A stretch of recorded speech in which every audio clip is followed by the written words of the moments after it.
आप सबोला पहंदाइन दाई के सबको श्रद्धालु मल्ला मनोहर माझी के तरफ से सादर प्रणाम हावे।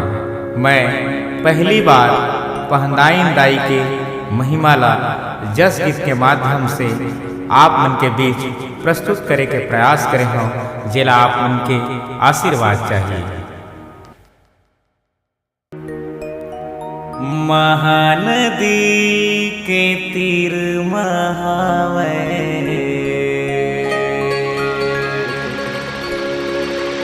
पहंदाइन पावन धाम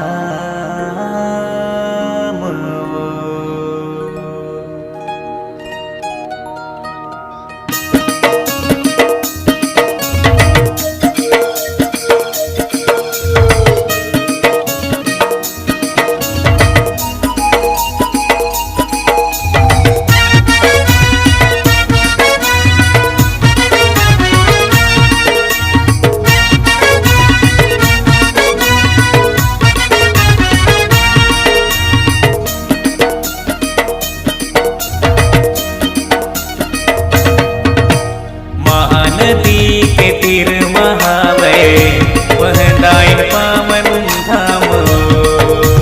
महानदी के तीर महावे पहंदाइन पावन धाम। आगे तरस पुष्पुन्नी के मेला दाई बहिन सब जाबूती चला। आगे तरस पुष्पुन्नी के मेला दाई बहिन सब जाबूती चला। तोर तरस भीड़ भरा थे भारी सबके बिगड़े लतहा बना दे दाई। महानदी के तीर महावे पहंदाइन पावन धाम। महानदी के तीर महावे पहंदाइन पावन धाम।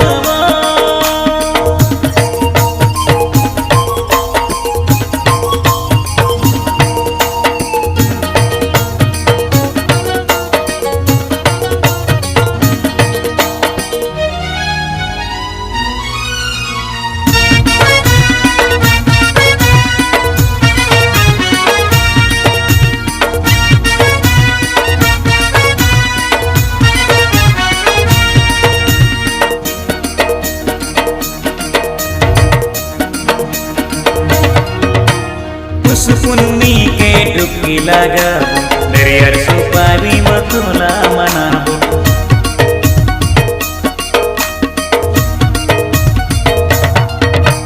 पुष्पुन्नी के डुबकी लगाबो नरियर सुपारी मथुला मनाबो। दिन दुखिया के दाई तेहा देखोया जन्म के बिगड़ीला सब मनाबो। अंगना माताई छैहा हावे जुर मिल के तोर जस लगावे। अंगना माताई छैहा हावे जुर मिल के दाई जस लगावे। तोर तरस में भीड़ भरा थे भारी सबके बिगड़ी लतहा बना दे दाई। महानदी के तीर महावे पहंदाइन पावन धाम। महानदी के तीर महावे पहंदाइन पावन धाम।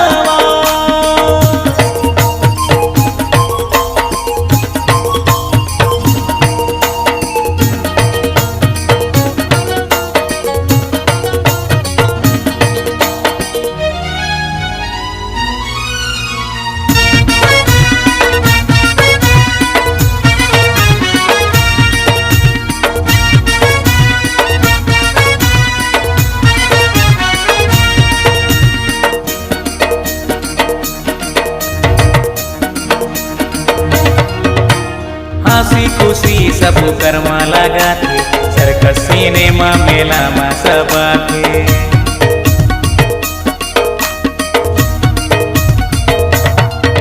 ए हंसी खुशी सब कर्मा लगा थे सर्कस सिनेमा मेला में सब आते।